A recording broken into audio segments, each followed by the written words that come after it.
Come on, I know you had a couple cups of coffee downstairs. Good morning, everyone. All right. Whew, another year. And all this purple in the room. Yes. First, give it up to yourselves. It's Friday, right? Happy Friday and the eve before International Women's Day. My name is Ayanna Polk. My name is Sasha Goodfriend. And we are the co-chairs of the IWD Planning Committee.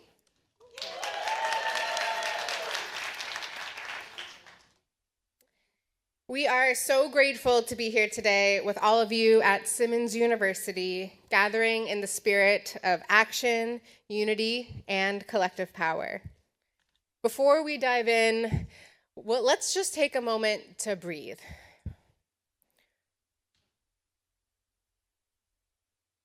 Be present. Thank you for coming here today on a Friday morning to take a self-care moment, to be in feminist community, and to feed your soul, and hopefully to feed your body, because I hope you got some breakfast. We have an incredible morning ahead of us, so be sure to check out the program or scan the nearest QR code for a digital copy to read about all the panelists and speakers that we have today. So every year on March 8th, or the Friday before, we come together to celebrate, uplift, and strengthen the fight for gender equity. This year's theme, especially with talking to our committee, we came up with action and unity, celebrating women's collective power. And that reminds us that our greatest strength comes when we work together, especially at times like this. At a time when gender and reproductive justice are under attack at the federal level, this is the time where we need to build power and community, and not just around reproductive justice, but there are so many issues that are impacting our world today. And we know no matter what the issue, no matter who is in the seat, that women will always be present, always come up with a solution, and always persist. So we're happy that we're creating this space today, that we can all build community, love each other, compliment each other's outfits, because I saw a lot of good purple in the room, and make new friends and get to know different ways to connect to your community, because we think that now is the time that like we said, action and unity, and this is the unity part, and those actions are you showing up today.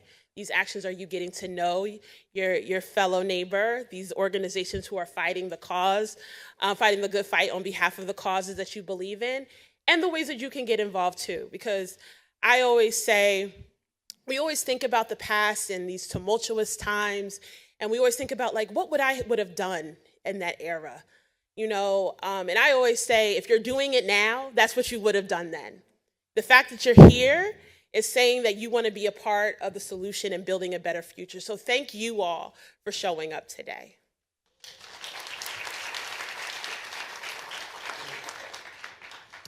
Even as DEI is facing mounting opposition, we know that our feminist movement, especially here in Massachusetts, is unwavering in its commitment to diversity. We are not going back here in Massachusetts, and by working together, we are our strongest. This breakfast was founded 27 years ago by local women who understood the power of collective action. And every year, our sister circle grows stronger, expanding the movement for gender and racial equality. I want to give a special shout out to some of our founding mothers who are both here with us in the room today and also watching online. Everyone wave. Special shout out to Marie Turley, Diane Hammer, Jacqueline Cook, Nancy Ryan, Pat Nickerson, Priscilla Golding, Lori Taylor Berry, and Jerry Martinson and Samantha Overton.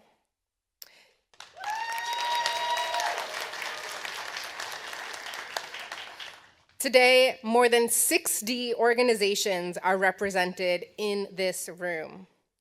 This is a testament to the importance of intersectional advocacy. The work we do together ensures that all women, Black and brown immigrant women, queer and trans women have a place in our fight for gender justice. And I want to give a special shout out to the Planning Committee. So if you're part of the Planning Committee, please stand and wave so that we can thank you all for making this gathering happen.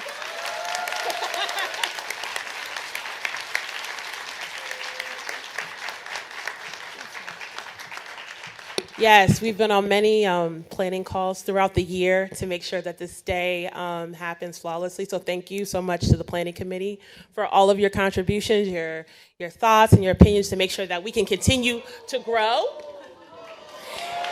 Yes.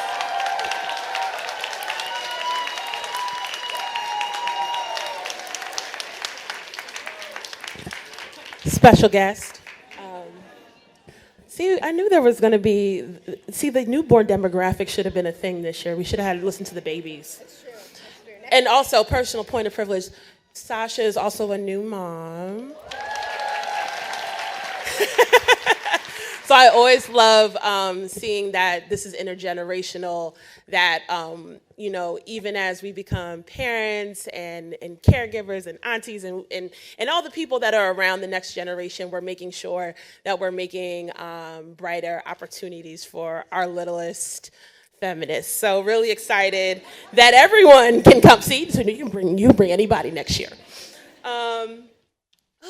Okay, so we are thrilled to share that this is a sold-out event. There's a record number of folks joining us in person and online. I know we waved at you before, but I'm going to wave again to our virtual folks. This turnout is proof that our movement is alive, it's growing, and it's not going anywhere, and we are ready to take action. We hope you leave today inspired, and we hope that you meet someone new. Remember, that was your assignment. And we hope that you walk away a little more energized and ready to dig into the work that's ahead of us. Because the truth is, it will get harder than this. And many of us know it will get harder than this. But we are not alone, because with action and unity, we can do this. Boston became home to incredible feminist leaders in every sphere: government, nonprofit, advocacy, and cultural institutions. And spaces like this equip us with the tools, the networks, and the solidarity we need to keep going. So take a moment to connect, because the person sitting next to you might be the key to your next breakthrough. Oh, you like that one, don't you?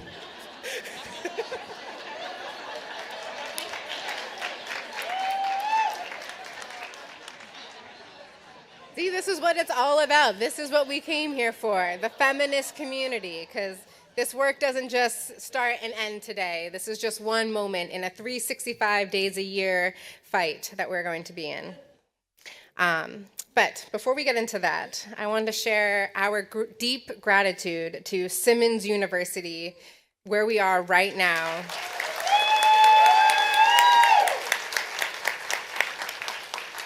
Where this breakfast has been hosted for over 20 years. You've seen photos on the slideshow as you walked in.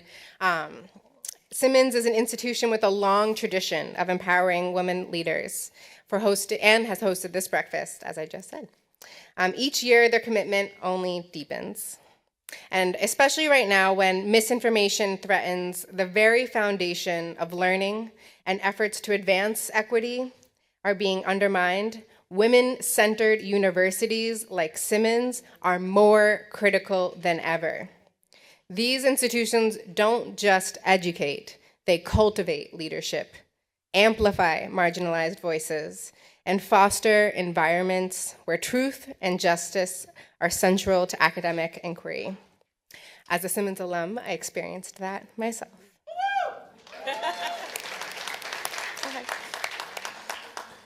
And we are so happy to have Simmons, led by President Dr. Lynn Perry Wooten, a trailblazing leader who embodies the spirit of today's theme. As the first African-American president of Simmons, she's a visionary academic, an author, an organizational strategist, and a mother. And her leadership is a testament to the power of institutions that prioritize equity and access. So please join us and giving a warm welcome to Dr. Wooten.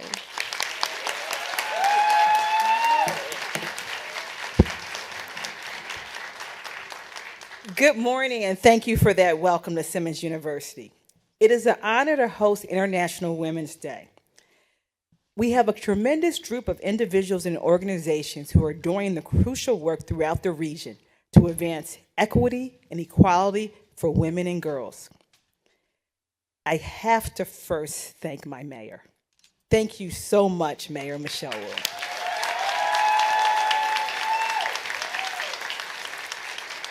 While you were in DC, I was raising money in Florida for Simmons.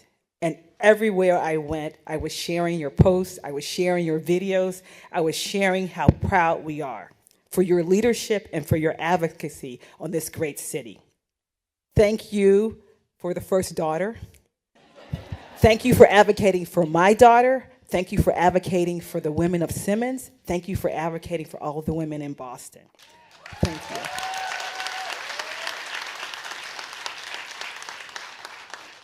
This is a special year. Not only is it our 27th year of hosting this breakfast at Simmons, but it is our 125th anniversary. Our institution was founded for equality with the ideal that women could break barriers and achieve financial security through education. As the last and only remaining women-centered undergraduate institution in the city of Boston, we are proud to open new doors to build bridges for students who might not otherwise have access to education. We are about the business, as you heard, of developing leaders, answering the call for the problems of the day. We are about the business of empowering people to come up with solutions. So in light of the current moment, I've been reflecting on the theme of this year's breakfast, action and unity, which recognizes women's collective power and the importance of working together to create positive change. This requires us to lead with our values, to advance gender equity, and to support the most vulnerable communities in the world of health, economics, education, and well-being. To all of you here, I'm so grateful for this amazing group of leaders here today. You've gathered to think about and to act on important issues and how we continue to uplift women as we climb. Thank you so much, and you look great in your purple. Like she's right on top of it. She did just right.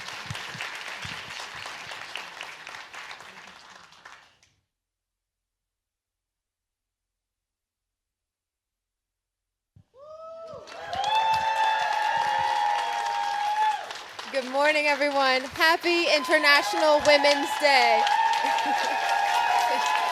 Thank you.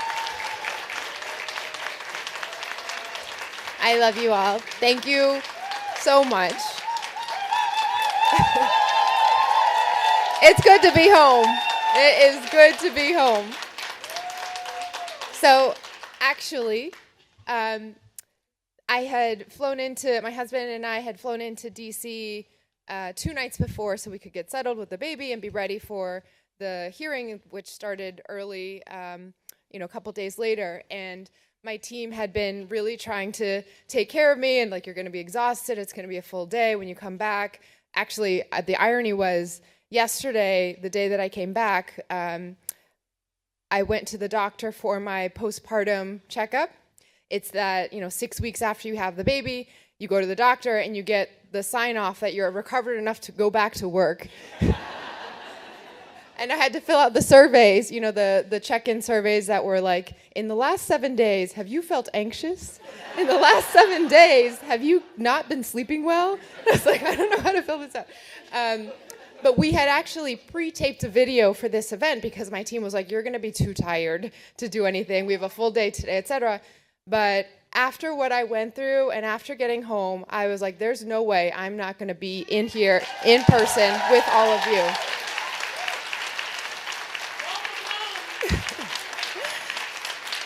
I wanted to be here. I wanted to be here to say thank you. Thank you to Ayana and Sasha for all that you do to keep us together, to keep us empowered, to keep pushing us forward, to remember that there's still more work to do. Thank you, Madam President Perry Wooten, for all of your leadership, all the things that we've seen Simmons do in partnership with our administration, but all the legacy that Simmons represents that you are carrying forward and really accelerating. I'm so grateful for you and this incredible institution. And thank you to each and every one of you here who represent the city of Boston, and I say that broadly, the city of Boston in standing up for what is right, in refusing to accept the status quo or to go back, and in refusing to cower to bullies in this moment.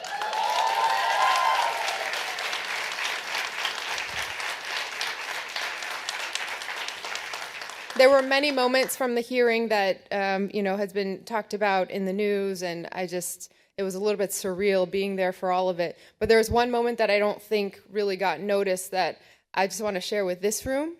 About an hour and a half in, because we had been telling them, I'm going to need to find a way to feed the baby during this situation. And it wasn't a request they had really gotten before. So they were like, okay, we'll find ways to take breaks so that you can have the time to do that and everyone else to collect their thoughts. And then as the hearing was going, the structure is that there's 47 members of the committee, each got 5 minutes to ask questions. It was like ping pong back and forth for 6 hours. And it got to the point where I guess the Republican chairman was seeing that there were a lot of people there and trying to keep everyone on track was taking a long time. And so at one point he goes, we're going to excuse Mayor Wu to go take a break because she needs to attend to her baby while we continue. And thank goodness for my amazing husband who has been my rock through this and so much. Who had Mira the whole time while I was sitting on the floor and who had been sending messages to my team of like, okay, she's sleeping now, keep going, like it's okay, she's hungry, she's not hungry. And so I said, my husband tells me the baby's okay, and we had arranged with your committee and you that when I take a break, we all take a break, so I don't go to the back room by myself and miss everything. So in every moment, there are ways that we have to continue challenging the institutions, challenging the assumptions in front of us, and also right now, challenging the fear that so many are trying intentionally to put on our communities. So when things get tough, Boston stands up, and when Boston stands up, it is really our women leaders who shine the brightest. And so I'm so grateful for all of you. I'm grateful for our Congresswoman, Ayanna Pressley, who just was always been my shero, but in DC, I was like, this is what you have to deal with every day. I'm so grateful for all of you all who are standing up in your workplaces, in your communities, in taking care of so much, and also keeping us all together, united, because we need that more than ever in this moment. So thank you for everything. Happy International Women's Day.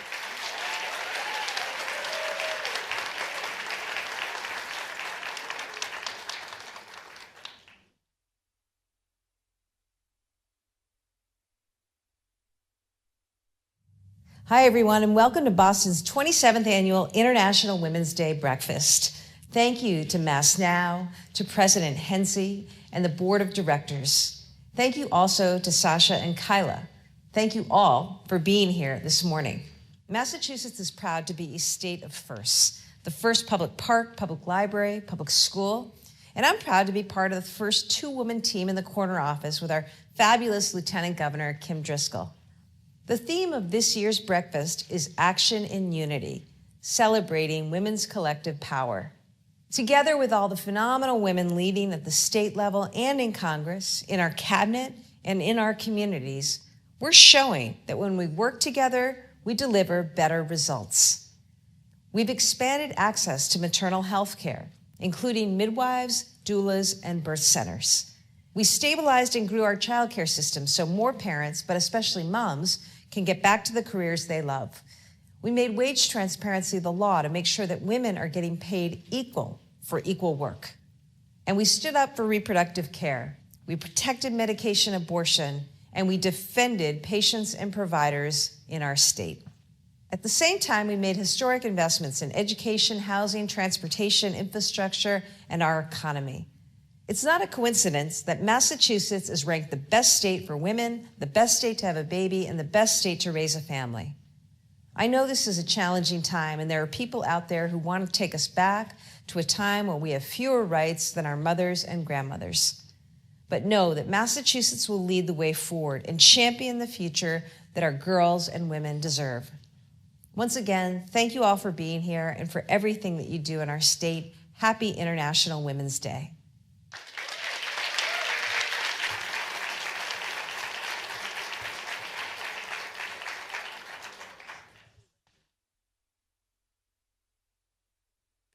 Just give us a moment as we transition back to the program. We want to make sure that we're getting the most of the mayor's time while she's here. So just give us one moment. And she's off. Everyone say goodbye to Mayor Wu and the baby. Okay. Awesome. All right, so thank you to Mayor Wu and Governor Healy for those wonderful remarks. We're now going to transition into our panel so you can hear from our esteemed Boston leaders of today about what it looks like to have action and unity. So just to share a little update, every year we're usually led in conversation by Karen Holmes Ward from City Line. Unfortunately, she's a little under the weather today, so she will not be joining us, unfortunately. However, with women, when there's something going on, there's a way. So we huddled, and I am very excited that one of our panelists will be leading us in conversation today. So we get a double dose of hearing not only her great communication skills, but hearing her insights as a leader. And I'm a little nervous too because I've been fangirling about this since we picked her. Because you are a part of the panel, I will be very brief about how we talk about you because I want you to talk about you.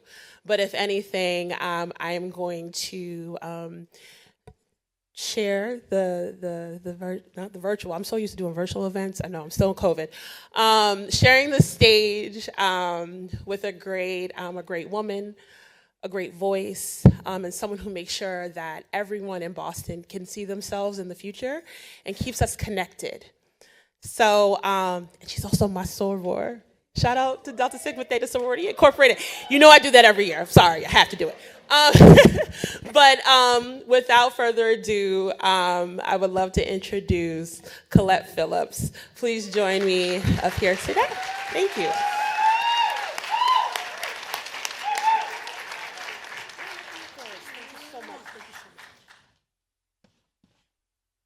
Thank you, Diana, and is it Sasha?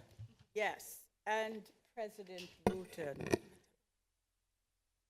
You have been an amazing president for this institution and have lifted Simmons up in ways that have never happened before. So thank you for that. And now it gives me pleasure, but before we begin, isn't our mayor amazing? I want to read something that I posted yesterday that is very relevant to today. And I wish you could all, when this is over, come up and look at this room to see how amazingly beautiful it is, to see all these women standing up for each other. Here is what I posted. I said what Mayor Michelle Wu did yesterday at the Congressional Hearing should inspire us to be fearless, especially those of us from marginalized groups such as Black, Brown, Asian, LGBTQ+, and women. We must not let fear and despair hold us back. We need to stand up for ourselves and refuse to be bullied, especially in this environment, because that's exactly what the haters expect. Retreat, they expect us to retreat and live in fear. But as Vice President Kamala Harris says, we are not going back.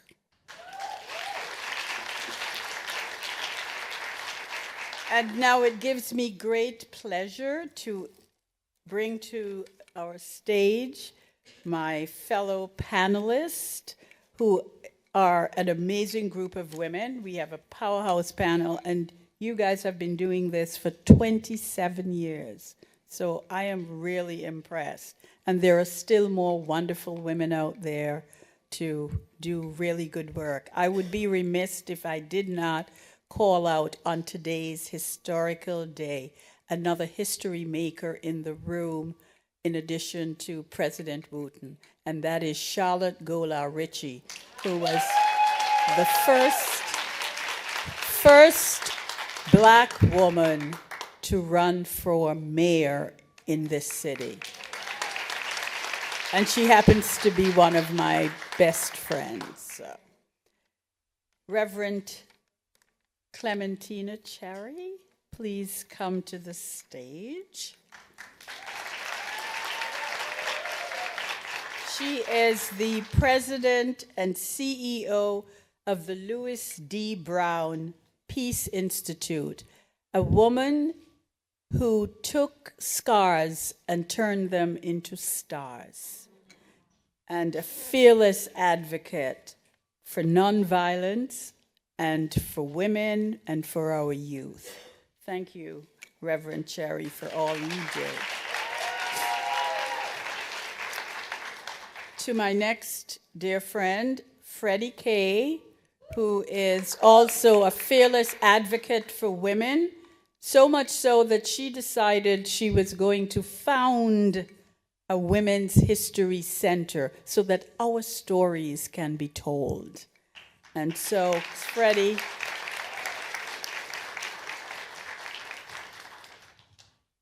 and Pamela Lanes. Okay. She's the executive director of Boston Education Fund, and we know how important education is. There's an African proverb that says, educate a man, you educate an individual, but when you educate a woman, you educate a nation. So thank you.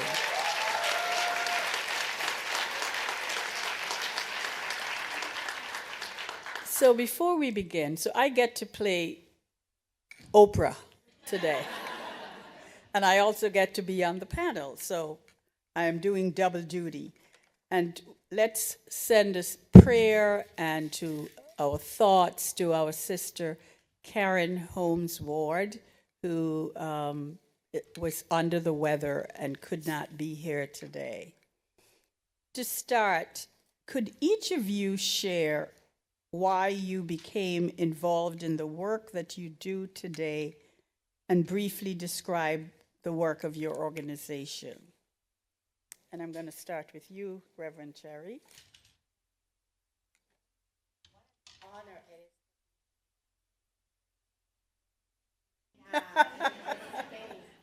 So I really started work 31 years ago.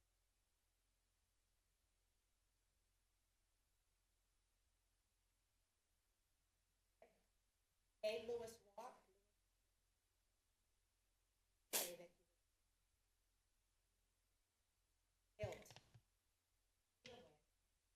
The sense of guilt that I had to deal with, it was unimaginable, yet I couldn't just allow that to happen. I felt that I was being called to do something. And I didn't want to focus on who killed Lewis Brown.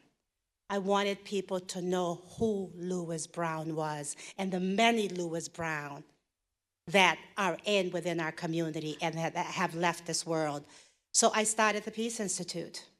A center of healing, teaching, and learning for families and communities impacted by murder, trauma, grief, and loss. I was a stay-at-home mom. I was married. I thought I was living the American dream. My friends would call me an inner-city wannabe suburban mom who looks like me and stays home in urban settings. And then I got to meet a wonderful person, and I'm going to say Charlotte Gola Ritchie. I'm going to acknowledge you. Charlotte I went to work. I think my husband was tired of me being at home and just grieving and not knowing what to do. And Charlotte gave me a job as a receptionist at the State House. And for me, that was the day that I'm going to tell people when Lewis was killed is when I woke up, is when I realized I couldn't just sit idly by. I was being called to do something. And so through my pain and anger, I found my purpose, and I decided I am going to take action. And 31 years later, here I am, and such an honor and a privilege to be on this platform. So thank you. Thank you. You know, there's a saying, find your passion and you'll find your purpose. Freddie. Hi, can you hear me? Thank you so much. And it is an honor to be with each of you on this panel. Thank you very much. And to Sasha and Ayanna, it's been a thrill to work with you for many years. So this is the first time that I'm here on this side of the microphone. This work came about, I have to say, I was a feminist in college. And frankly, I felt like, well, it makes so much sense for there to be equality in the world that everybody's going to get this. This can't be hard. This is basic rights of freedom and equality and opportunity. So frankly, I went off and did my career in public policy because I have a true love of public policy and law. And in fast forward to 2010, which was the 90th anniversary of women getting the vote with the 19th Amendment. Of course, there were other pieces of getting the vote which were not covered by the 19th Amendment. Although the 19th Amendment does not discriminate, other laws prevented women from voting, prevented Native American women, African American women, Asian American women, et cetera, from voting, and those laws had to change as well. So the anniversary was for the 90th. I will say I was very pleased. Attorney General Martha Coakley at the time gave me a call and said, would you like to do anything? Well, she didn't know that I had a passion for suffrage history, and I had one goal, which was to show the movie Iron-Jawed Angels, if any of you may have seen that. It's an HBO movie, not easy to find. It was never in the big theaters, but I encourage everybody to find that movie. And that's when I learned about Ida B. Wells also, was Iron-Jawed Angels. Well, that was in 2010, and we kept going. We had a small committee of people, many of whom I met who are in this room, and we kept going and became Suffrage 100 Massachusetts, and for 14 years commemorated women getting the vote. As I look out on the purple, I am reminded, as I know many of you are, that that was one of the suffrage colors that came over from England, where it was purple, white, and green, and in the United States it changed to purple, white, and gold. And I looked up purple and what they thought about it in England. It had everything to do with integrity and passion. And so I think it's what our message is about, is passion for all of us about equality.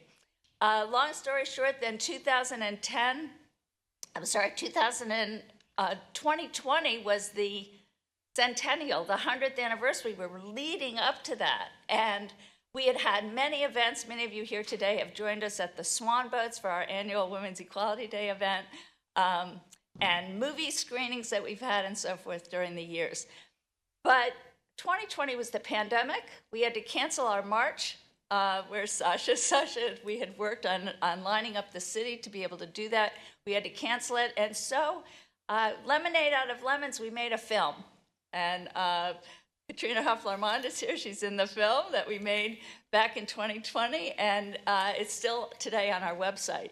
And then the question came, well, should we close down? The centennial, quote unquote, is now sort of over, but should we shut down? And that was at about the time the sky started to fall. And it became clear that groups of women needed to stay together and be together. And so we decided to build on suffrage as our foundation to encompass all of Massachusetts women's history. And so we are the Massachusetts Women's History Center online, and we are also creating the Massachusetts Women's Hall of Fame. And I'm pleased that Charlotte Gola-Ritchie's here, who's serving on our committee for that, which is wonderful. And I have so many people to thank in the audience who have been so helpful with us with getting this off the ground and having this go forward. So I want to say, I think in this time that we realize these are hard times and we need to stick together. So it's great to be in community with you today. Thank you. Thanks, Freddie. And I would be remiss if I didn't call out the fact that today marks the 60th anniversary of the Selma Bloody Sunday, when so many people were harmed, maimed during that time for the voting rights of Black Americans. And I have to also shout out Gloria Steinem, who actually credits the Black movement, the civil rights movement in this country that helped to fuel the feminist movement, that they borrowed the techniques and principles. So I thank you for bringing up voting rights, because it reminds us of the fragility that it's in our lifetime. 60 years is not a long time in my lifetime and in all of the panelists' lifetime. Maybe not the next panelist. I'm here in solidarity. Good. Buenos dias. Buenos dias. Oh, this is a great crowd. I always got to say that twice, but let's do it again just because it felt good. Buenos dias. Buenos dias. Love it. So this work is deeply personal to me. I'm a first-generation Chilena Americana Bostoniana. Sorry, Mom. I know firsthand what it is to be, the power of education. I'm a proud product of Boston Public Schools, a proud daughter of Boston in general. And I also know what it is to feel underestimated, underpaid, how to navigate spaces where people don't expect you to lead. Growing up, my mom, who's here in the room, shout out to my mom. She instilled in me from a very, very, very young age that la educación es la única cosa que nadie te puede quitar. Amen.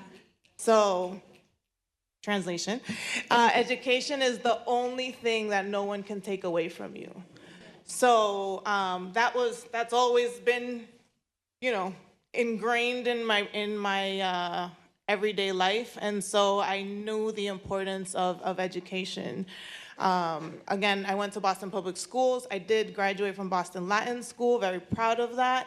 And I cannot speak to what a typical non-exam school experience in a high school looks like, which that says a lot, right? That means there are huge inequities in our education system, starting with our K through 12 education. And so that's always, really stuck around and has impacted who I am. And so that's why I do what I do. I lead the Boston Education Fund.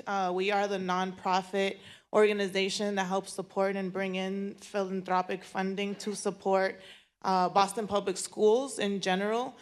And the work that we do is really centered around uplifting the voices of our educators, our students, our families, the babies inside of the classroom. And so, what we're really trying to do is advocate for equity so that every student, regardless of what zip code they live in, regardless of what their household looks like, regardless of the color of their skin, gets the necessary opportunities they need to thrive. And so it's very important to me, as now a mother of two boys who are at Boston Public School students that go to two very different schools, and I see the inequities firsthand every day. I'm doing the work on all different fronts, and so my goal really is that when I leave here, it's going to be a little bit better than when I got here. Amen. Thank you. So the former mayor of Atlanta, I'm a history buff, said there are three things that you need to be successful when you are marginalized. You need the book, education, you need the ballot, which is voting, and you need the buck, which is money. So the book, the ballot, and the votes. So my name is, again, Colette Phillips, and I am at the intersection of four different things. I am Black, as you can see.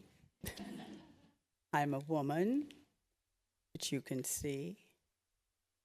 I'm an immigrant, which you can't see. And I'm Jewish. So I cover all of that. And I came to Boston as a young 17-year-old, very excited.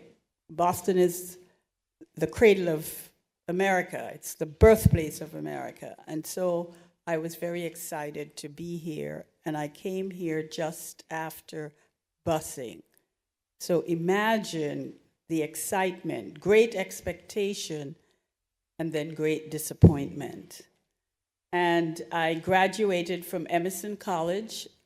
I was majored in journalism and public relations and went back to my island of Antigua where I worked in television. So this being here is not, I wasn't joking when I said about Oprah. I was considered the Oprah of Antigua because I had my own talk show called Let's Talk. And then I came back, and people say, you came back to Boston? I'm a glutton for punishment. But I felt that Boston was calling. You know, we all have work to do, and I felt that I had work to do in Boston. So while fate brought me to Boston, faith, F-A-I-T-H, kept me in Boston. And I launched the first ever public relations firm by a person of color in Boston. I mean, I saw you like a dinosaur, but it's only been like over 30 years ago. So we still have a long way to go, the fact that I was the first. And when you are the first, there's always pressure. And the other thing that I observed, I also used my platform in public relations to educate companies about the fact that they were leaving women and people of color out of their marketing mix. And that they were literally leaving money on the table. Because if you're talking to business people, you have to talk economics, how it impacts their bottom line. And so I premiered and basically pioneered multicultural marketing. So I've been at this for a long time. And if you can believe this, next year will be 40 years. I started when I was 10 of being in business. And then the other thing I noticed was that I would be in spaces where I would probably either be the only person or one of less than 5. And I thought, this is crazy. So my father taught me that if you're going to complain, you better have a plan. Amen. And so I created something 17 years ago, I can't believe.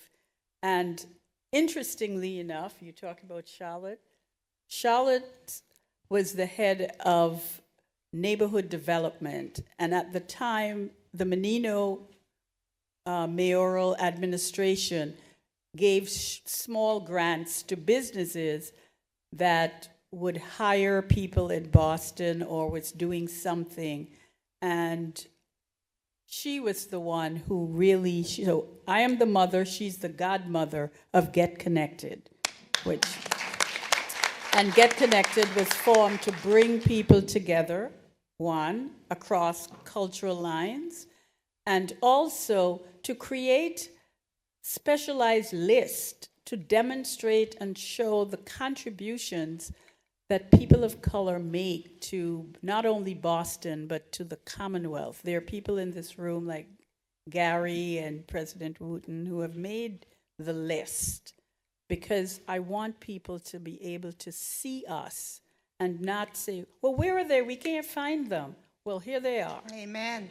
So proud to say that the impact has been great, because now Boston Magazine's list, because of my list, is now 150 as opposed to 100, because I have introduced them to so many people of color that were not in their book.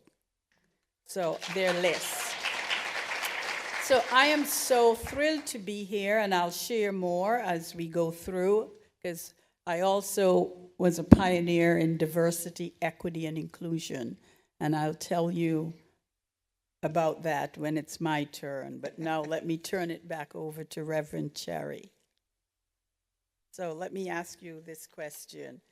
As an ordained chaplain, you bring a spiritual lens to the healing process. How do you incorporate this healing care into your work, and how can feminist organizations ensure that spiritual needs are respected in trauma recovery? Ooh. Thank you. You know, I was baptized Methodist. I practice Catholicism. That's all I know. I enjoy a good Baptist revival. And so for me, I don't focus on religion. I focus on relational. I didn't realize that I was on that path, again, until Lewis was killed. You know, I attended Mass. I donated to the needies. I did everything. I prayed. My children did their confirmation, first communion, you name it, I did it. I was one of those mothers who was always in the church, not a church mother, but just always in the church giving. And I think I realized when I really felt that I was being called by God to bring about his peace to his people, is when Lewis was killed. I remember going to my priest and crying because people were telling me, girl, what you doing? You look so good. And I'm trying to understand, what do you mean I look so good? My child is dead and my husband left me. What the hell? Did I say hell? Sorry. And so That's okay. And so I'm sitting in front of my priest, and you know, I kissed the ground the late Father Vanu walks on, because instead of him preaching to me and telling me about God, and he looked at me and he said, you know God is there. You have him at a distance. Put your hands down and let him in.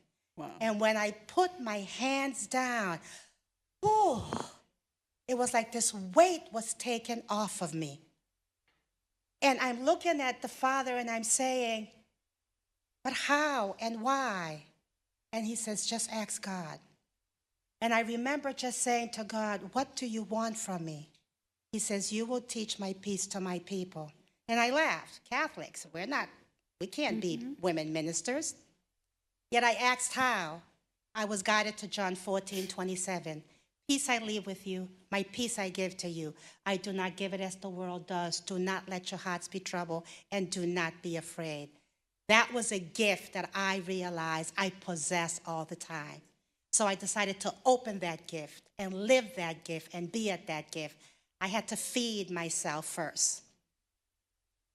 I had to feed. God said, first you must seek, receive, and experience. And only when you do, then you can teach others. And so with 7 core principles, love, unity, faith, hope, courage, justice, and forgiveness, I started to feed my soul. And that's what I bring to the Peace Institute. We are guided by these 7 principles. And when we work with families, it's not about imposing my belief on them. It's about looking to them and hearing the worst has happened to you. What are you going to do? There's man's way, and then there's a spiritual way. You choose. And so through our healing and support services is where we have mindfulness. We have what's called peace play in urban settings. It's a healing modality that kept me out of a mental institution. It kept me from taking my life, and it kept me from taking the life of my children. It was a spiritual healing modality that is not about talk therapy. Therapists didn't look like me, and so I couldn't talk to them. So that's the foundation, as what we do at the Peace Institute, is really providing a space. We're grieving. You got to grieve. The world don't have time to wait for you to grieve, because we can't grieve forever. What are you going to do, and what are you being called to do? So we provide training to the families. How do you transfer your pain and anger into power and action? And how do you make a difference? So really, healing is that component. And within spirituality, I walk by faith and not by sight. And for me, we are living in a world where we're suffering. And how do we make sure that those of us that have a higher power and calling lead with that and not with the chaos and confusion that's happening in the world? So that's what spirituality means for me, and that's how it's incorporated in everything that we do as part of the Peace Institute. Healing is central. It's not a by the way. It is central, and yet it begins with healing our wounded heart. Thank you so much. What you just said reminds me very much of the prophet Micah in the Old Testament and in the Jewish Torah. And it's a foundational principle of Judaism, that your issue and your purpose in life is to do good, seek justice, and walk humbly with God. Micah 6:8. Yes. So you embody that. So thank you. Freddie, I want you to share with us, because you work to preserve the history of the women's movement. And I wondered if you can basically tell us how this history that you're amplifying can empower and today's activists to move forward with greater unity and purpose. I will do my best. First, I want to say I was incredibly moved by what you had to say, Clementine, and thank you for your addition to that. So this will be on a different place, I guess I would say, but that was wonderful. Thank you so much. And I want to mention, I think that it's important that one of the reasons we're so pleased that the Mass Women's History Center is represented here is because I do think we learn so much from our history, much of which we were never taught.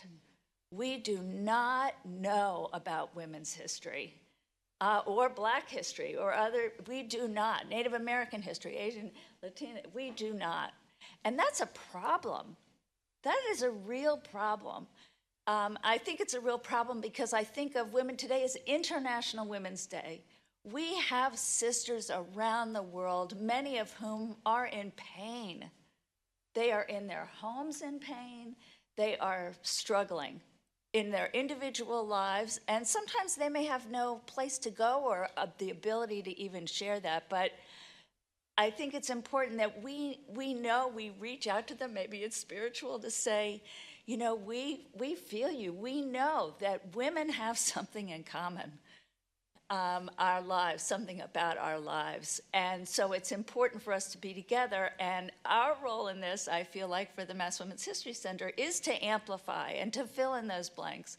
So yes, I was a feminist. I knew some history, but I have loved for these past 14 years just reading. I have books and books. I've sort of become an amateur historian, I would say, because there's so much that we don't know. And I'm gonna change the mood for a second, maybe, and just give you a little snippet of history to show you the kinds of things that we were not brought up with.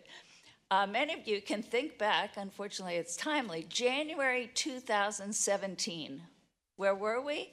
on the Boston Common. How many of you were there out marching? A lot, right? So we were out marching. It was cold. Boston Common, it was crowded. We couldn't even move. They managed to take a snapshot and figure out that there were about 175,000 people at the Boston Common on that day, speaking up to what was then the first administration. Go back in history, and what did we learn? When women were trying to get the vote, and it began in 1848, it didn't begin then, but it was the first time women gathered to talk about it at Seneca Falls, and they had many things that they were asking for, and the one thing that Elizabeth Cady Stanton insisted be included was the right to vote. Others thought, oh, it's too much, they'll make fun of us, which they did. Lucretia Mott was even concerned about it. But Frederick Douglass came to the Seneca Falls Convention, and he was a young man, a young orator, and he helped convince enough people to pass it. It was the only item not agreed unanimously in Seneca Falls, 1848. 1850, the first National Women's Rights Convention in Worcester. We have See You Blue here. Shout out to Worcester. 1850 and 1851, the first National Women's Rights Convention. Fast forward up to the 1900s, we're talking decades now. What's happening? They were trying state by state by state to get the vote. A few passed it. I think we were up to 11 states out of 40 or so that had passed it. It was going nowhere fast. That's where Alice Paul comes and enters the scene in 1913 with a big parade in Washington, D.C. But in 1915, Massachusetts women did not have the vote. And they were fighting to get the Constitution changed in Massachusetts so women could have the vote. And they worked for 2 years, and there were 2 marches in Boston to do that. One was in 1914 that was large. In 1915, they had a march and a parade down Beacon Street, 500,000 people were at this parade. And 1 month later, it was defeated at the ballot box. So you think about these women in community who worked so hard to get this, and it failed. So Massachusetts ended up in the same situation as other states, and it was ultimately with the federal amendment that Massachusetts got the right to vote. But what did those women do after the vote failed? They worked.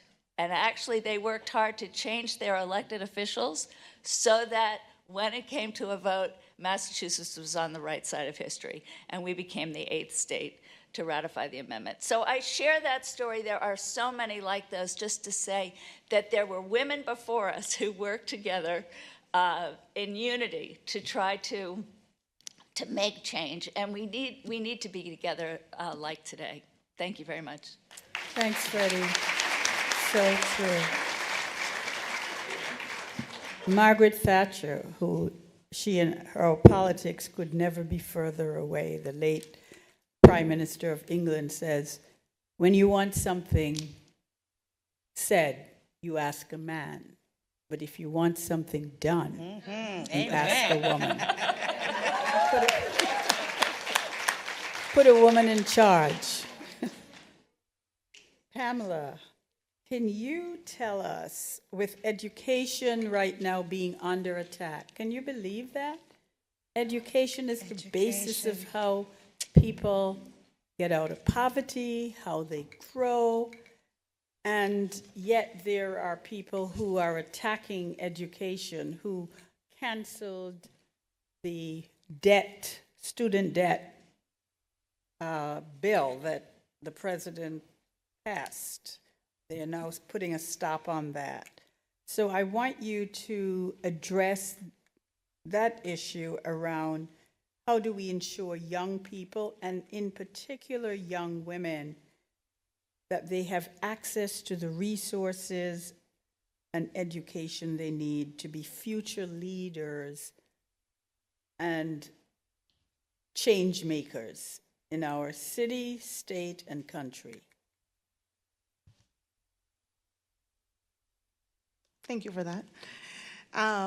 So I really think about my own experience as a Latina, navigating the spaces here where I haven't always seen and still don't really see much representation in leadership roles, especially with women that kind of look like me. And so I had to learn how to navigate, to advocate for myself. I also had incredible women who helped me lead the way for me. And I love saying names and uplifting names, but I'm a proud product of the TAG program, the Talented and Gifted Latino program that is out of UMass Boston. The founder, Lucia Mayerson David, fellow Chilena also, she created this amazing program that really shaped so much of who I am today. One, because she was a kick-ass leader. Two, because she created a space where young Latinos, Latinas felt like they belonged. We belonged in the university space. We belonged at Latin school. We created our own community that was also inclusive of anybody else that wanted to join the community, right? Which was also beautiful. And so I just think it's so important that we have to protect and expand access to education, especially ensuring that all women, particularly from marginalized communities, don't face barriers to learning, and that we have access to whatever it is that we need to thrive. As you recall, I said, and I'm gonna keep saying it, especially I see Rootsy, I see some BLS alums here, proud product of Boston Latin School. And I also am not your typical Boston Latin School graduate. I'd like to say that I took the scenic route post graduating high school, where it took me 18 years to get my bachelor's degree, another 3 years to get my master's degree. And I didn't do that alone. I have 2 kids now. There was a whole community, family that supported me throughout that journey, and I would not be here without that fundamental support. And so for education,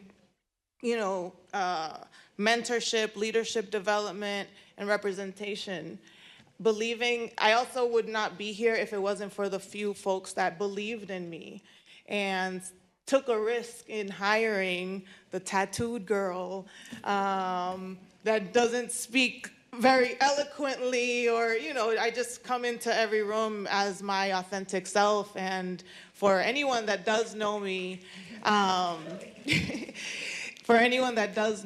they know that no matter what room I walk into, who I'm talking to, what hat I'm wearing. I always say I wear all of the hats all of the time into every single room that I walk into. I don't do this. That's who I am, and I've embraced that. And if it wasn't for the investments that were put into programs like the TAG program, into the community centers that also helped raise me. I lived in community centers while my mom was working. That's where I was after school. So all of these programs that helped in me becoming who I am today, I think just having someone like me on this panel also is like, again, I refer to my tattoos a lot, and I do this intentionally, right? I roll up my sleeves. One, because we all like to be a little defiant, but also, I really do believe that there is a young woman out there that sees me and says, hey, I want to be like her. I aspire to inspire. And so, again, the investments, we cannot give up on our babies. We have to create any type of programming to help support and acknowledge that everyone needs something different. There isn't a one-size-fits-all program that's going to make every single one of us successful. And so we need to really amplify and think about what that looks like. And also, at Boston Education Fund, a lot of people have asked me, like, how does the federal government, all of these blocks and things that's happening with education, how is that affecting you? And very quickly I say, well, we don't depend on federal grants. Thank God, right now, right? Our work is really based on philanthropy and finding ways to bring in funding to support and complement the budget. It's not to supplement. I say that it's very important. We still need all of the resources on that side of the world. And we also really need to put our money where our mouth is. Through the Boston Education Fund, I've kicked off this movement. I love to call it a movement, not an initiative. And it's called Equity Boston. And the idea of Equity Boston is that, one, we're bringing together the concept of participatory budgeting and grant making with philanthropy to support public schooling. You heard it here first. This is going to be a national replicable model. I feel it, I know it, I'm very proud of it. But really the idea is that whether you're donating $5 or $5 million, our voices collectively will make an impact. And the voices are equal, right? It doesn't matter how much, as long as we all contribute to it and we'll all make an impact in education. Especially when we are uplifting and centering the voices of our educators, our students, our families, because they're the ones in the classrooms, they're the ones that know exactly what needs are. And what I will also say is that, again, mom of 2 boys in Boston Public Schools, you can have 2 schools, very similar demographics, and across the street from each other. One school has hundreds of thousands of dollars in funding that have come in through philanthropy that we manage, EDF manages, houses it, and then another school across the street that looks very similar with $138 in their funds. So there are huge inequities, and part of that reason is because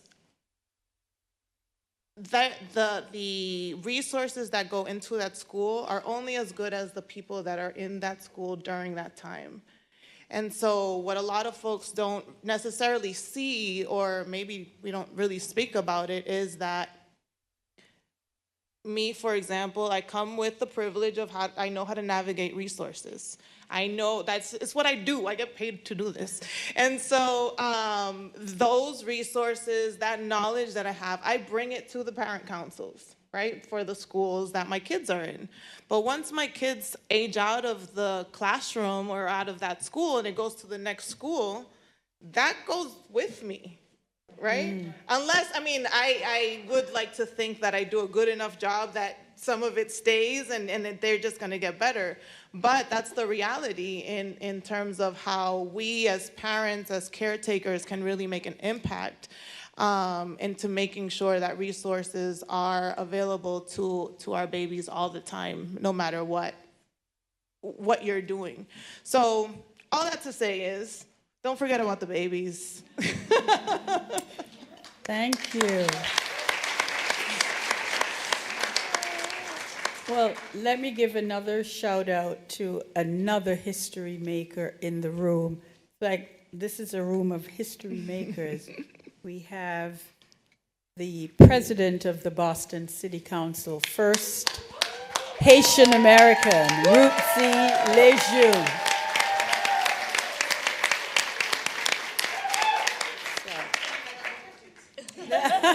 Thank you.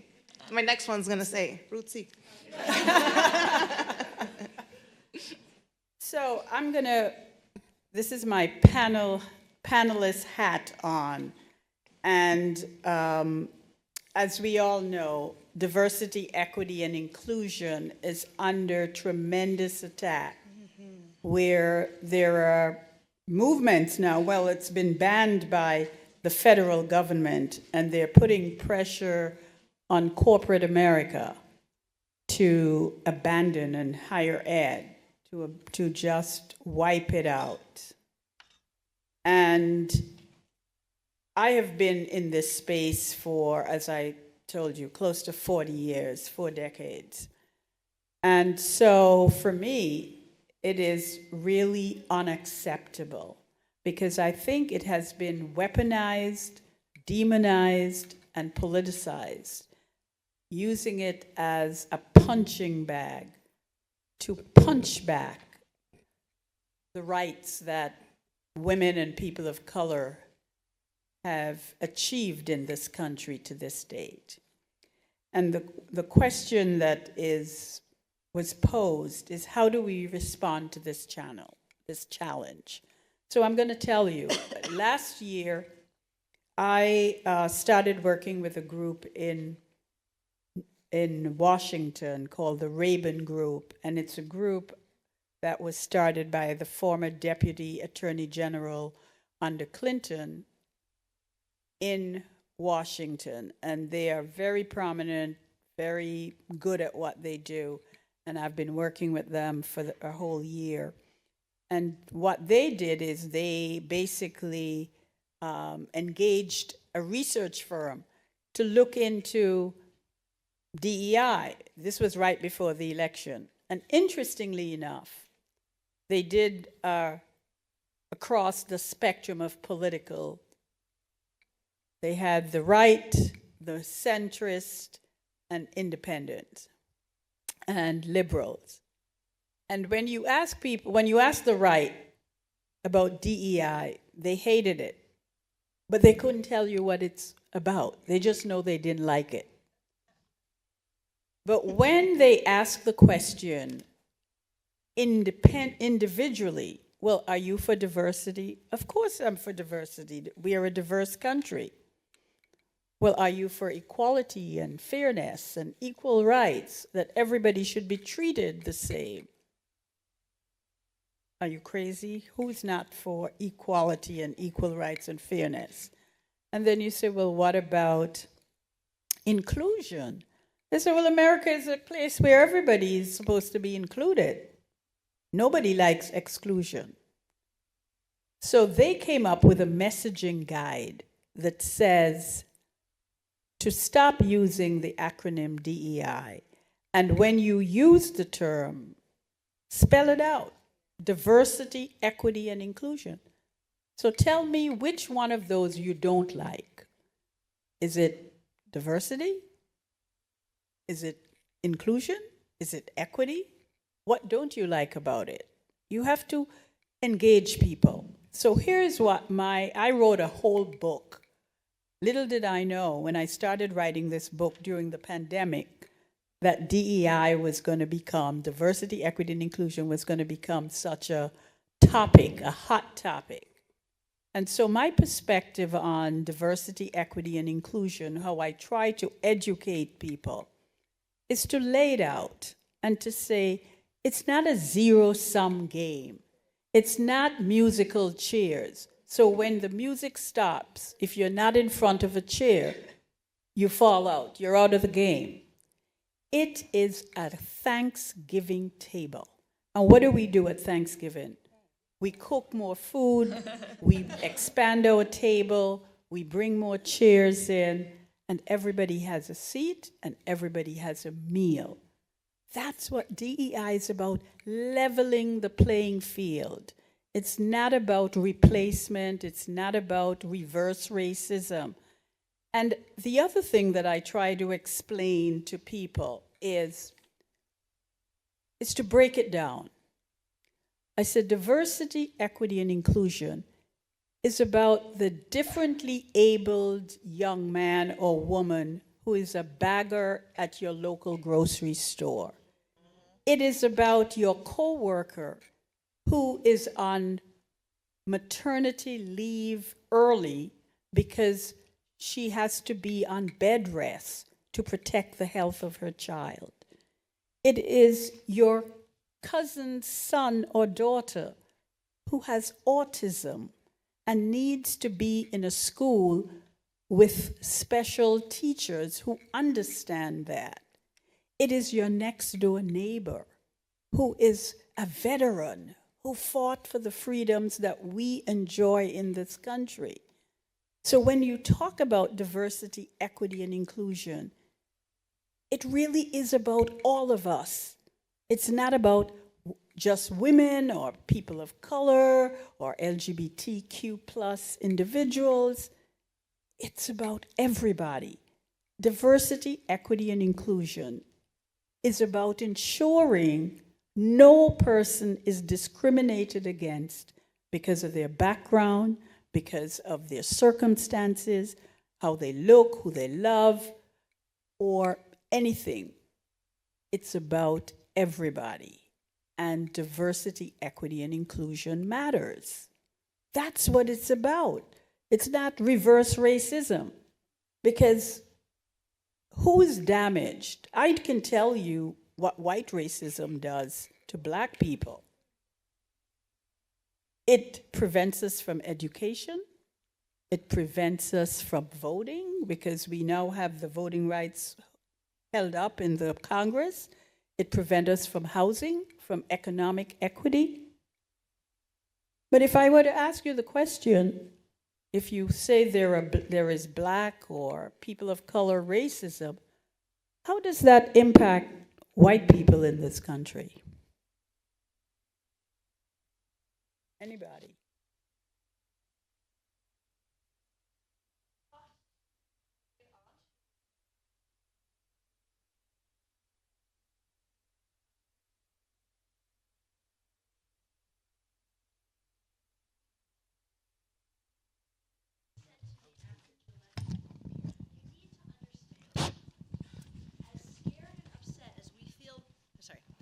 You need to understand, as scared and upset as we feel now with the Trump election, that's how the poor Republicans have been feeling. They have been that scared and that upset.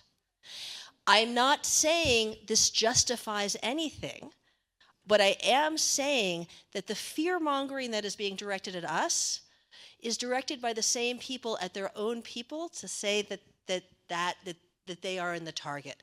So a real effect? No. Thank you for sharing that, because people of color and women are not in a power position to prevent men or anybody. Black people cannot defer education from whites. They cannot defer their rights to vote, and they cannot defer their rights to live in whatever neighborhood they want.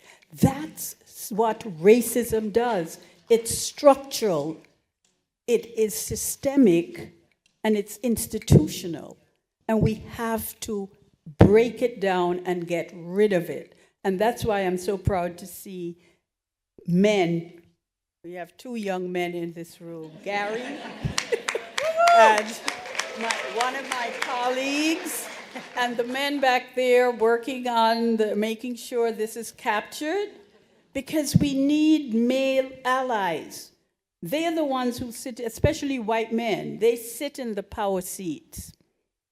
And we need them to stand up, to speak out. And that's why I love people like Bob Rivers, the CEO of Eastern Bank, and the head of Costco's, who said, we are not going back. We are not, if you don't like the fact that we are standing up for diversity, equity, and inclusion, sell your stocks. Don't shop in our Costco's. Go spend a higher cost.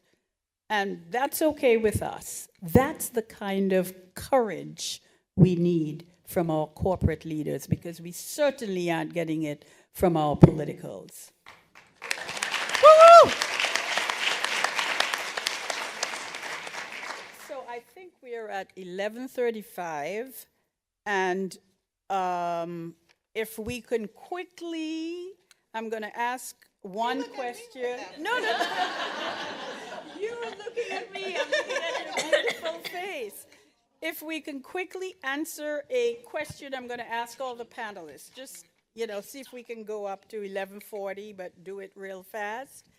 And I would like to ask you, as you reflect on the theme of today, which is really about collective action, and how do we sort of bring each other together, I'm going to ask, what can we do, how each of us here today can take strength and strengthen the feminist movement in our own communities?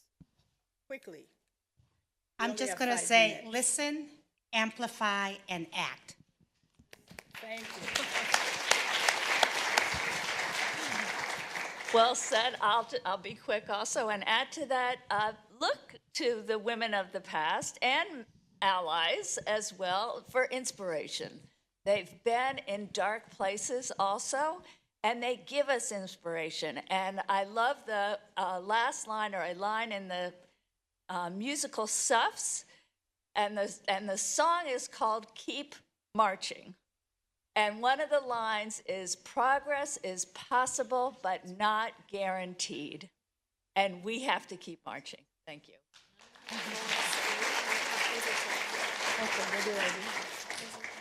So I'm a huge fan of Hamilton, and I use this quote a lot. In Hamilton, he says, "What is a legacy? A legacy is planting seeds in a garden we may not see." Oh, I love that. That's our job. Our job is to plant the seeds, and we might not get to see the garden that's coming, but it's growing. This is a room full of amazing, beautiful, dope-ass flowers.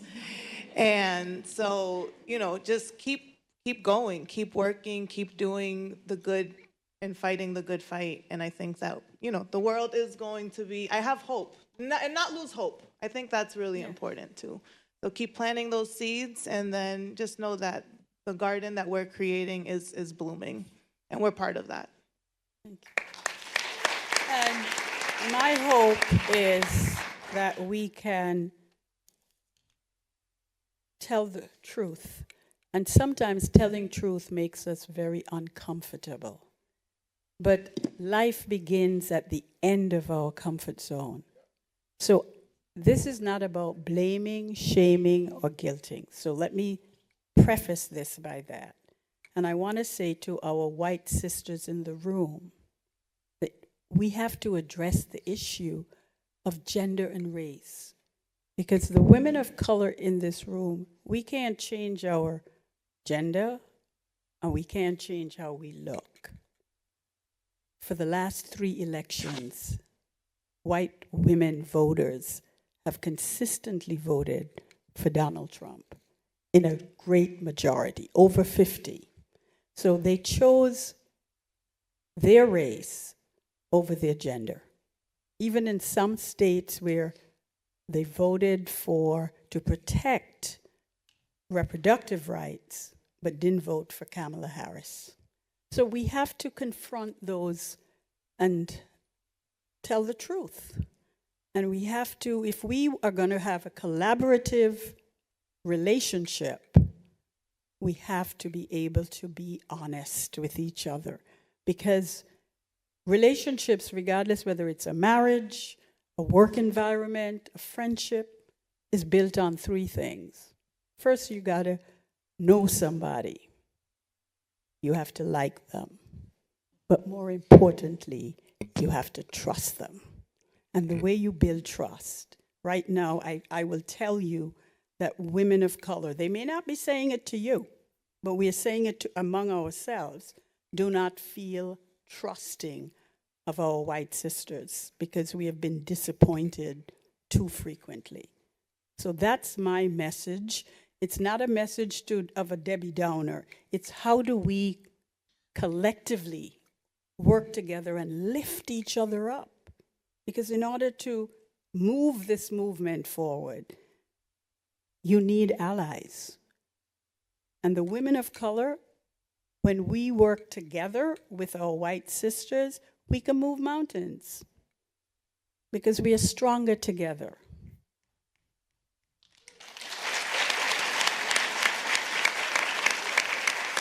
And now let me open it up for questions.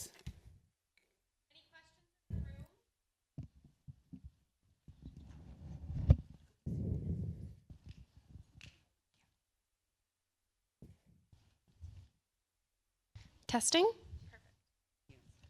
Hi, everybody. I was a little late, so maybe you addressed this, but the SAVE Act, is that something that's been talked about already? No. The SAVE Act is an obstruction for women and people of color's voting rights, and it's been proposed in Congress. Check it out, Google it, and then call your congresspeople. It's very dangerous. They want us to go back to our maiden names in order to vote, or our given names, may I say, sorry. So Thank you. let's That's good call. to My know. congressman now says, talk to you tomorrow, and their offices when I call every other day. Who's your congressman?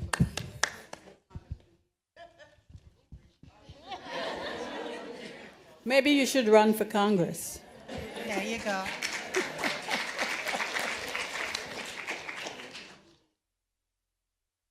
Let's go to the young lady at the mic, please. Hi, my name is Robin. I'm a mom in Cambridge. Really glad to be here with you all today. My question is for the room in the spirit of democracy.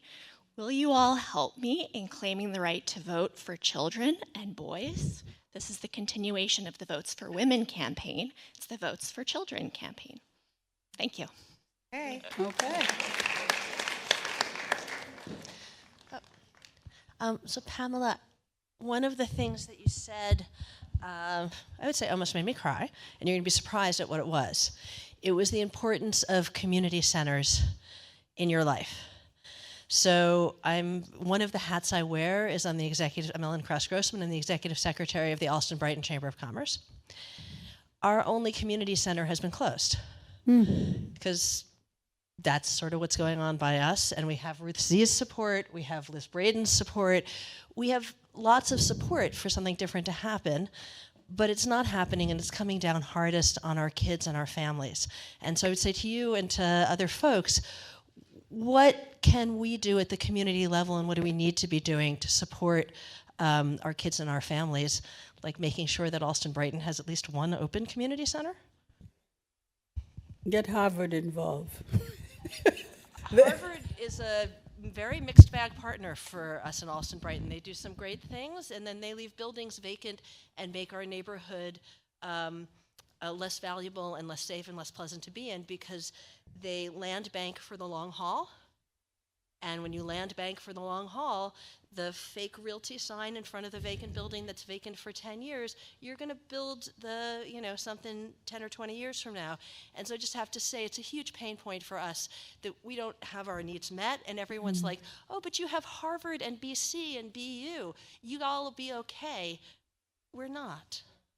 Okay, thank you, Ellen, for sharing that. And so community centers are own a big piece of my heart. I will say that. I also will add that for about 7 years, I was the director of development at BCYF at the community centers. And the last year, I served as deputy commissioner. So I know and breathe and am a proud product of growing up in the community centers. And so I know very well the impacts of what it is to have a community center in a community, and how hurtful it can be in not having one. And so to you, especially in Allston-Brighton, the work has to just continue. You just can't give up. And I would say you have some great allies advocating for this. I mean, in Rootsy alone, and there's so many folks, because we understand, and I would just say, please just don't give up. It's hard, but it is necessary, and so it's just so very, very, very important to have folks like you advocating. And also bring in the kids, bring in the kids, have them speak to the impact of having the community center there and what it means to be part of that family. That's so very, very, very necessary. thank you. Mary, yes? Thank you. Thank you, sister panelists. You ladies are awesome. You rock. I loved everything. but you know me, I like to throw a little. So, March, Women's Month 2025, moving forward together. International Women's Day, accelerate action. Ramadan, connecting. My question to you, maybe almost like I'm asking you for a call to action on, because one of the things that we don't talk about is that feminine rivalry, right? No matter what race we are, no matter what arena we're in, it's there, but we seem to, it's like talking about postpartum. It's about talking about menopause. Can you ladies give us a little something about feminine rivalry, your experience, or what you think we need to do to be able to talk about that trauma of feminine rivalry? Thank you. Reverend.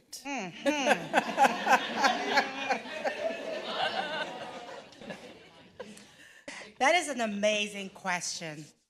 And there's so many different ways. So I'm just going to share some love dots. And then I would love to continue this conversation because it is, for me, the first one, we have to move beyond silos. That's right. I'm Black. I'm Latina. Let me tell you what I deal with. When I'm in room with African Americans, they're talking about these immigrants coming to take our jobs. I have to say, hi, I'm one of those immigrants. I didn't take your job. I founded my own organization.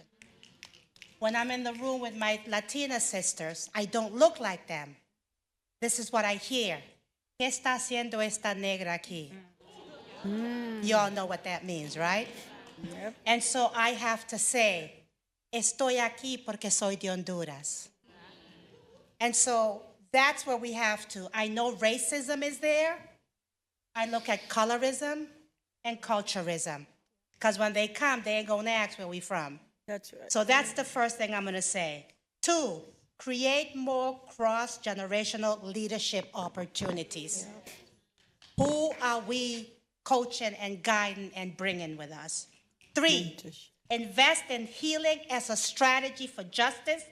Advocacy cannot only be done, it cannot only be about resistance.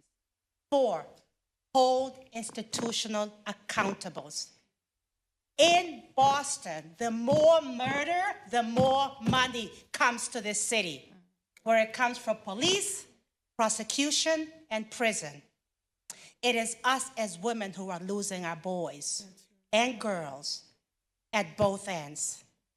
So how do we begin to hold systems accountable? I'm coming down, but I thought you were going to ask this question. 5, uplift the stories of strength and resilience. Tell our stories. Share who we are. Let's stop saying nobody is doing anything. We have a tendency on Facebook, and right now we don't even have to send a press release. We've got this social media.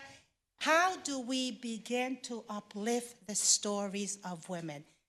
Have the museum that's coming up. And how do we just tell our story without feeling that if I say something about you, then that's going to put me to the side? No. The more I promote you, it just shows that I'm not that crazy woman doing this work, talking about peace and healing in the city where violence continues to happen.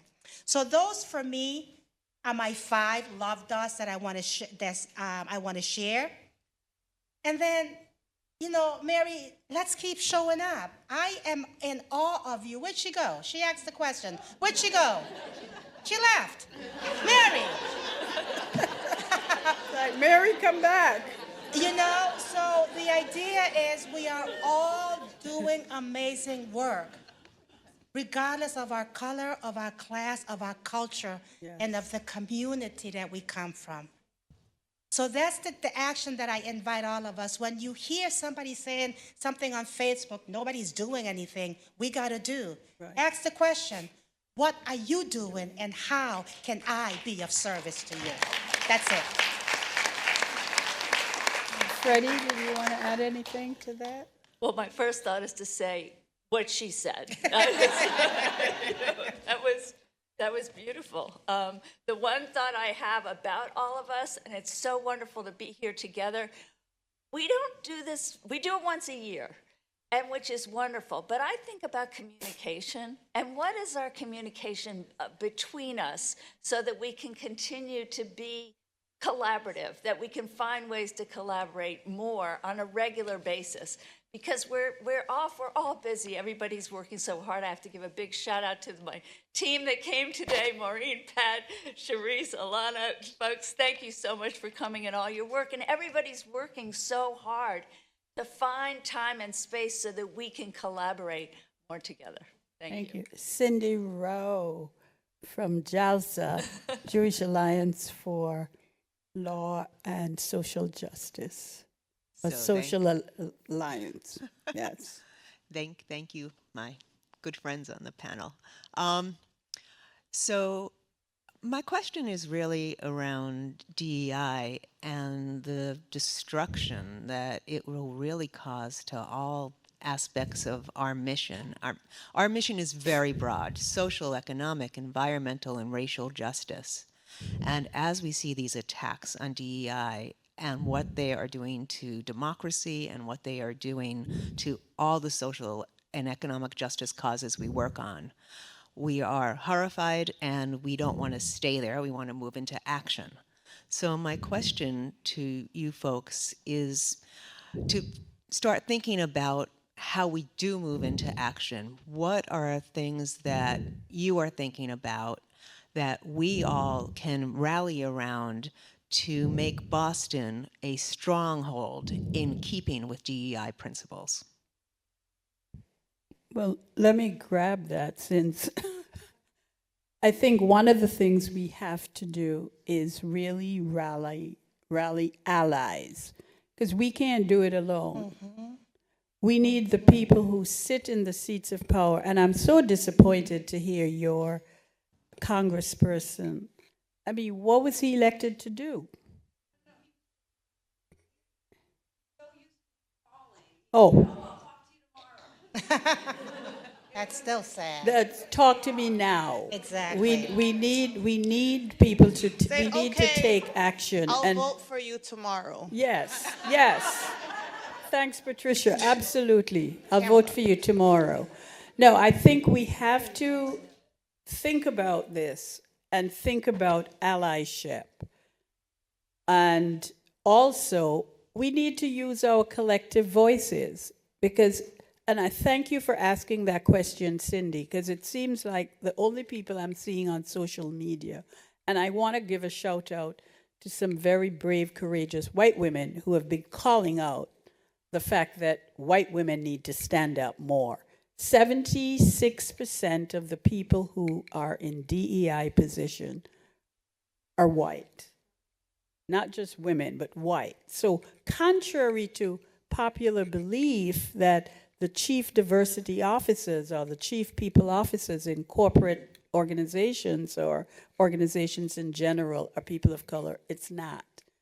And so we have to be willing to really speak up, stand up, and speak out. Make our voices be heard. They can't shout us down.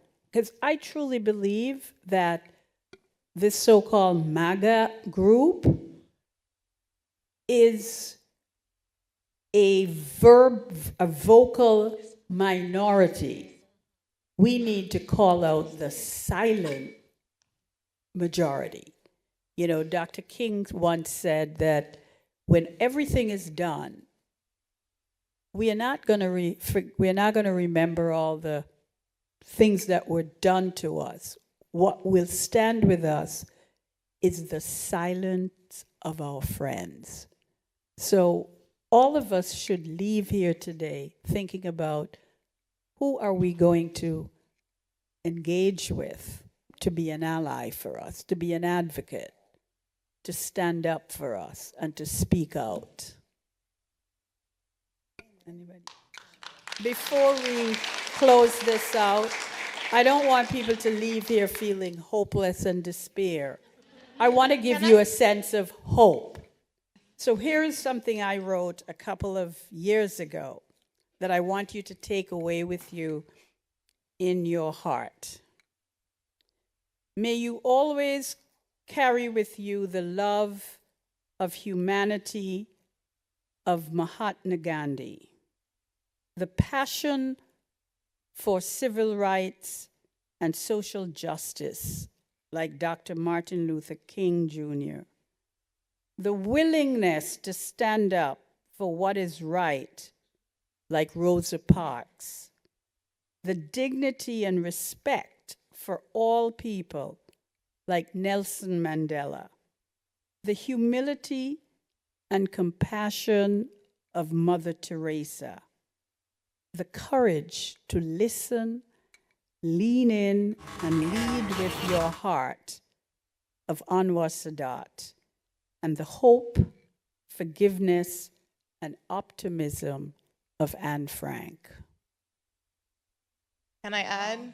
And the defiancy and badassness of Frida Kahlo.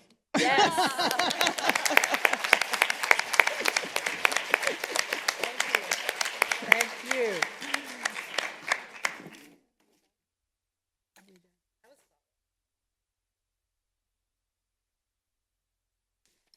Let's hear it for our wonderful panel this morning.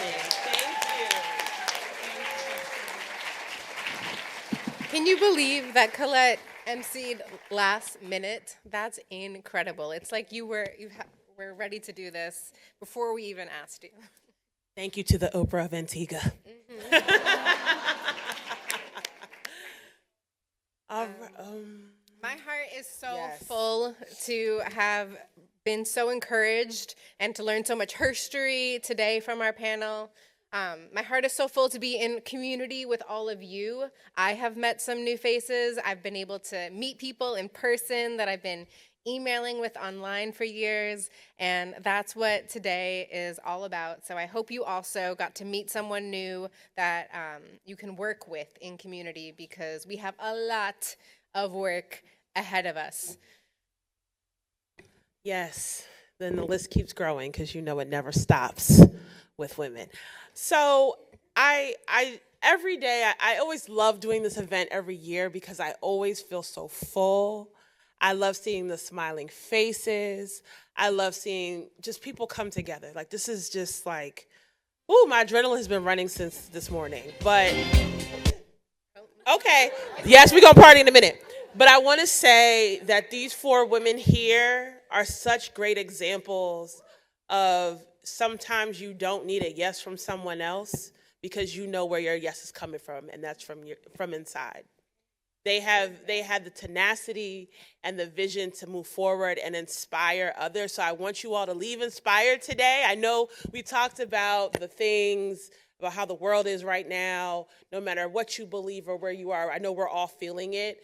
But these are a few good examples that if you know that your gut is telling you to do something, let's build community and make solutions. So I just want to say thank you to our panelists for showing us different ways and outlets for us to thrive and survive for the future. So before we go out into the world with our call to action to go change it and go fight the power, if you will, I just want to bring up some logistical reminders. If you parked in the Simmons parking lot, we have discounted parking tickets, right? Everyone loves a discount. So as you exit, grab one from a volunteer on your way out if you need a parking pass. And return your badges too. For next year, we love to recycle. Let's keep it green. But besides that, I just want to say thank you for being a part of this movement. Thank you to Sasha, my other half.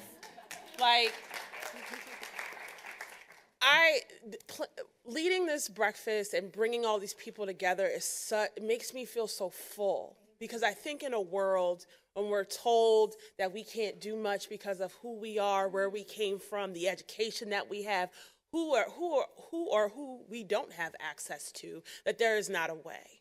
And every year this gather reminds me that there is, and that there will continue to be. no matter who says that there isn't one, because we see one.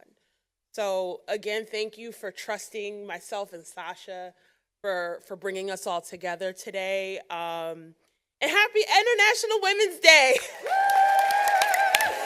And we look forward to seeing you next year. Thank you, everyone. Thank you. You guys are amazing. I want you